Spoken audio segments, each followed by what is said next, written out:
Chers spectateurs, je vous salue, toujours de retour, M. Google, l'instructeur, le formateur, indépendant. Aujourd'hui, je vais m'adresser spécialement aux élèves de la classe de 3e. Je pense bien que ceux qui sont déjà au-delà des classes de 3e, c'est la seconde, la première et la terminale, je pense bien qu'ils peuvent tirer profit de ces enseignements que je vais essayer de leur donner. Aujourd'hui, je vais travailler sur les mathématiques. Donc, il y a quelque chose que vous êtes censé connaître. Donc, on travaille par exemple sur la notion des calculs littérales. Il y a quelque chose qui vient communément, par exemple la notion de simplification, la notion de développement, la notion de factorisation d'une expression, et aussi la notion d'existence de votre fraction rationnelle. Aujourd'hui, c'est le terme sur lequel je vais essayer de m'appuyer pour essayer d'apporter quelque chose à tous les élèves qui éprouvent des difficultés pour mener à bien la tâche qui leur est confiée parfois par les enseignants.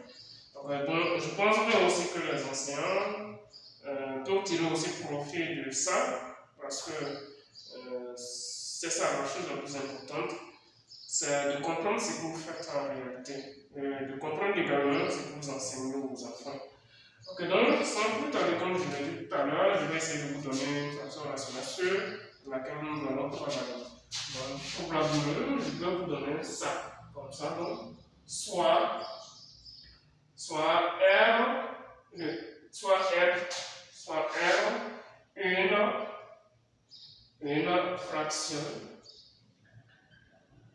fraction rationnelle, une fraction rationnelle définie par R de x égale à, par exemple, 4x au carré plus 4x plus 1.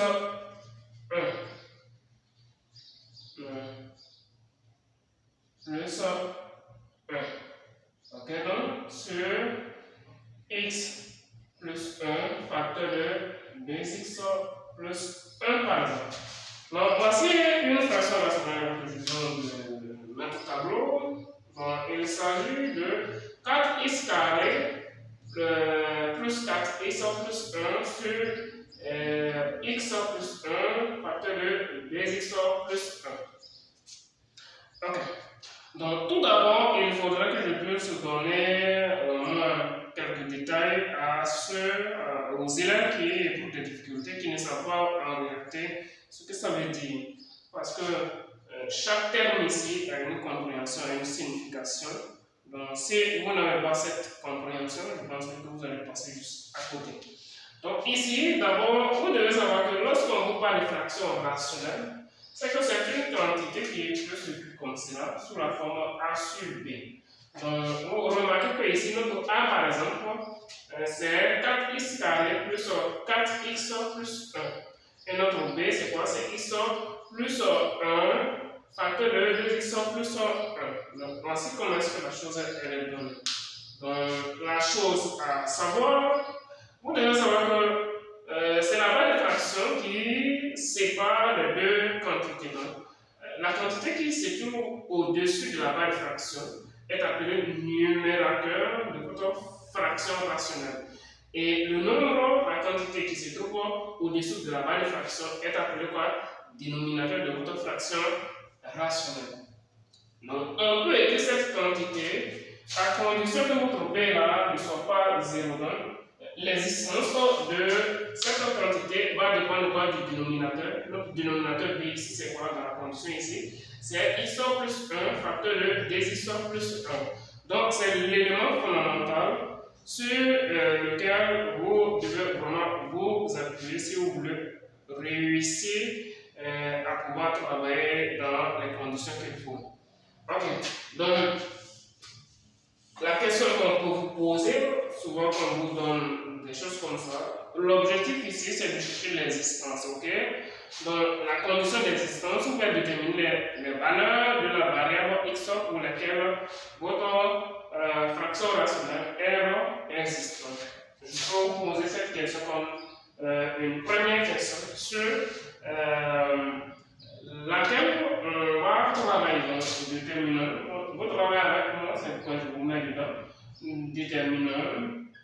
Déterminant les valeurs de la variable. Donc, vous savez ici qu'on a une seule variable, et c'est x. Si on avait par exemple deux variables, on aurait dit par exemple x et puis y ou t. Mais ici, c'est la seule variable. Donc, détermine les valeurs de la variable x pour lesquelles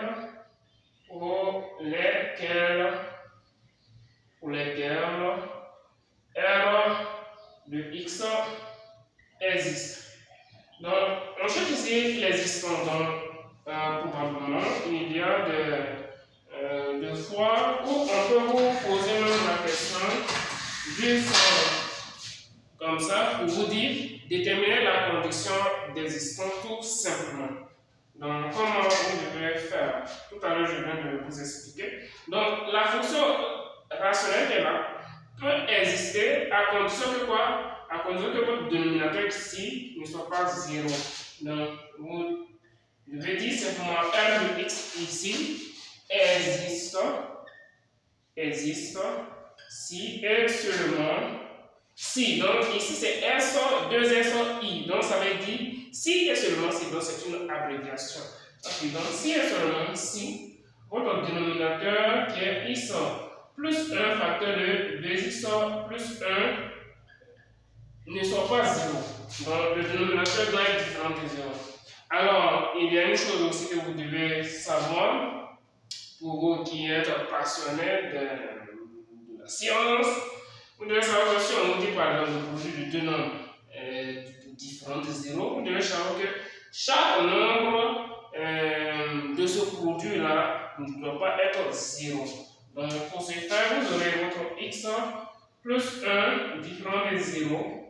Et puisque vous avez dit que chaque terme ne doit pas être 0, votre 2x plus 1 ne doit pas être 0 également. Donc, ici, si x plus 1 ne doit pas être 0, il ne faudrait pas que votre x là puisse prendre la valeur 1. Parce que si ça prenait la valeur 1 moins 1, si ça prend la valeur moins 1, la quantité qui est ici, elle va s'annuler. Donc, pour ce faire, x ne doit pas prendre la valeur moins 1. Donc, x doit être différent de moins 1. Parce que remarquez ici, moins 1 plus 1, vous allez voir que ça va donner 0, alors que nous, on ne fait pas ça. Donc, x ne doit pas prendre cette valeur. Donc, ici, vous avez vos deux x qui soit différent de moins 1. Donc, vous passez votre 1 qui est ici, parce que l'objectif c'est d'isoler votre x. Donc, vous cherchez la valeur de x. Ok? Donc, pour ce faire, vous devez isoler x. Donc, la quantité qui est ici, c'est une quantité réelle. Donc, la quantité qui elle doit passer de l'autre côté de la barre de différenciation. Donc, pour ce faire, vous aurez simplement x différent de 1, toujours comme vous avez noté là. Et ici, vous aurez votre x différent de 1 demi. Donc, lorsque par exemple une quantité multiplie une variable, lorsque la quantité doit passer de l'autre côté de la barre de l'égalité ou bien du signe de différenciation, vous devez savoir que la quantité qui multiplie la variable, elle passe pour diviser la quantité qui est au-delà de l'égalité ou bien au-delà de la barre de différenciation qui est notre signe de différenciation, bien sûr. Donc, ici, on va déterminer les valeurs que notre x là ne doit pas prendre pour que notre R existe. Donc, vous tirez la conclusion pour dire votre R de x qui est là existe si x n'appartient pas à votre ensemble qui est là, moins 1 et puis moins 1 demi.